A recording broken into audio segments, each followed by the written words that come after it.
The MotoGP beasts are ready. And away we go in MotoGP. Not a brilliant start from Jack Miller initially as the lights went out and Quartararo has bolted down to lead. How vital could that be?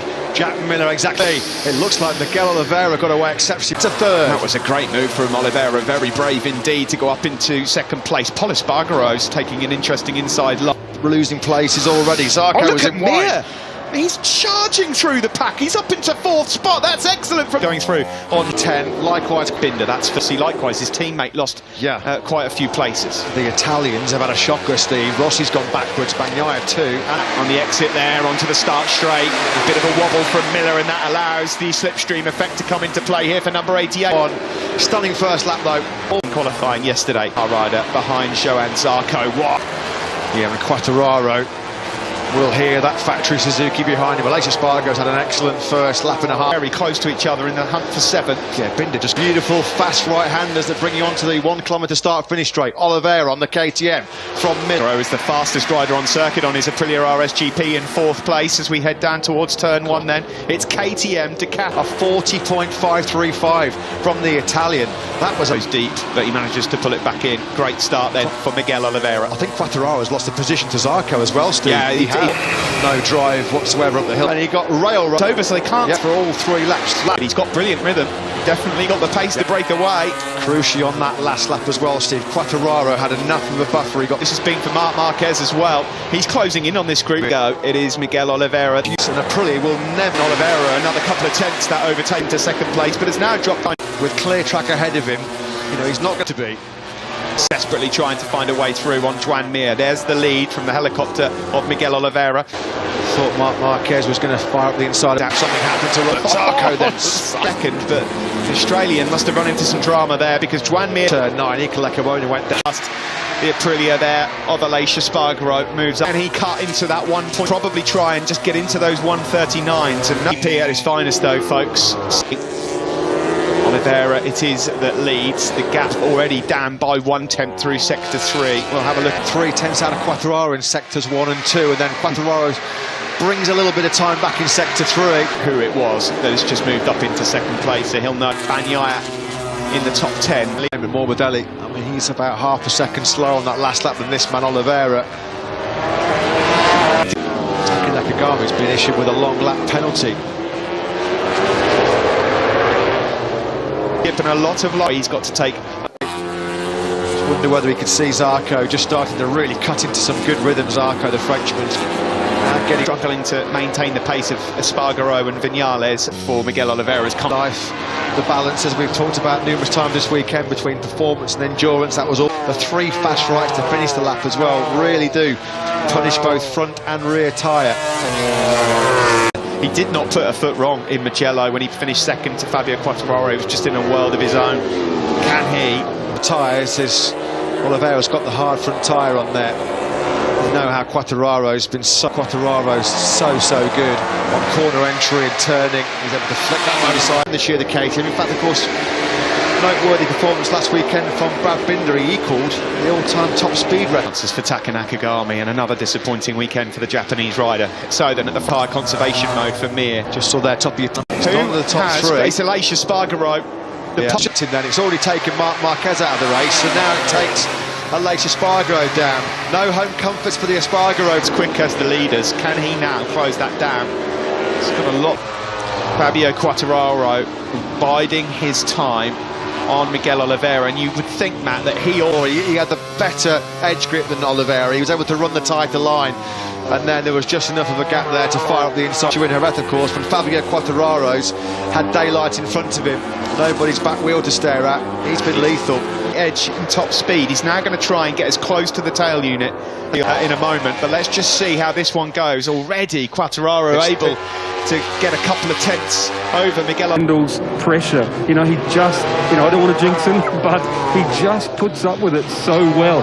The only man in this front group, all the way back to Brad Binder, his teammate, that is running the hard front. As you pointed, it ran it didn't have enough edge grip, they couldn't do the lap times, but the KTM boys are, maybe it'll work. To do, but as we said, things can change quickly. Now, Oliveira's a little bit closer on this circuit than he was previously to Can he get up the inside in the braking zone on Quartararo? He certainly can, and with that extra straight line stability of that hard front. Eastern Fabio Quartararo was expecting. It is fair to say, and now he's got that corner speed ramped up. Fabio Quartararo close enough this time around to lunge up the inside of Oliveira down the hill. Zarco's through on. What a win this would be for Miguel Oliveira, were he able to pull it off. Ginormous feather in his cap, wouldn't it be? But he's managed to just get himself a couple of tenths advantage as they make their way down onto the start-finish. With Miguel Oliveira's, he's super intelligent, super smart. And that he didn't have to do so much hard work. He's launching an attack there on Mir. And there's nothing he can do about it. Side line there deliberately to try and make life a bit more difficult for Johan Zarco, but there was no stopping the Bologna bullet powering. He's back with this group now. Not the race we expected to unfold. This race, Matt, with 8 laps to go, because what is it going to be in a couple of laps' time, where really we have no Oliveira or Quartararo. Oliveira, who still leads. We're just about to chalk off lap number 17 here. Yep, we were just. It's an unwanted hat-trick, a third crash of the weekend. Starting to really show their class with 7 laps to go. They've got a nice gap back to Zarco, Miller, Mir and Viñales. Podium. It does look like it's a battle between these two men. Oliveira versus Quartararo. Felt like that was going to start-finish straight then. With 6 laps to go, it looks like it's a race for the win. But the Suzuki man in the braking zone not find a way through on the factory Ducati. 40.9 from Oliveira on that last lap. That's his slow. Lap 19. Zarco took a couple of tenths out of them in that first sector. Twice a winner himself already, of course, but not in the full factory colours. The last time they did that, of course, last year, in 2018. And he'd love to exact a bit of revenge on that defeat. He took his first ever Grand 8. Quartararo himself dips back into the 41s, gap back up to 0.4 of a second. It really has transformed the fortunes of the Portuguese rider, who up until Italy hadn't even got in the top 10. Suzuki as wide as an 18-wheeler at the moment, isn't he? Very nervous looking pit Byra with 5 laps remaining. This is from Miguel Oliveira. They've been busy in the transfer market, busy in the negotiations behind the scenes, haven't they, KTM, signing red long before they're re-upping with Oliveira at the moment. A few days perhaps. Yeah, tonight maybe. Desperate to get past Pecco Bagnaia because he's got rhythm to potentially close up on Mir and Viñales. Up into this Grand Prix now, and it's the crucial phase of it where the tyres are going to be deteriorating at a fairly rapid rate in terms of speed and consistency. And at the moment, he's still not letting Fabio Quartararo get close enough to show him that. Quartararo struggling to stay with him at the moment. Quartararo not able to sort of get into that same rhythm he had yesterday in free. Biggest advantage. Yeah, he's in trouble. Zarco's right on top of him now. Can you believe this? Fabio Quartararo may well lose the podium. This is Chloricant, and he will make life a 141.5 for Fabio. Quartararo doesn't look like he's winning the Catalan Grand Prix. The front just tucked from right underneath him.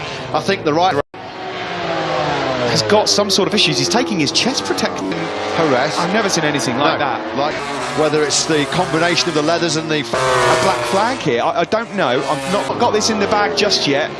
We're getting closer to the final lap of the race, but look who's creeping closer and closer. We remind you, ladies and gentlemen, into the last couple of corners. We're going to start the last lap. There's half a second between Miguel. There'll be some kind of penalty. Will it be black flag? Will there be a DQ? He'll have seen on his pit board that Zarco's closing Miguel Oliveira. Yeah, and how ironic this would be if Zarco beats the factory. Left KTM halfway through a 2-year contract.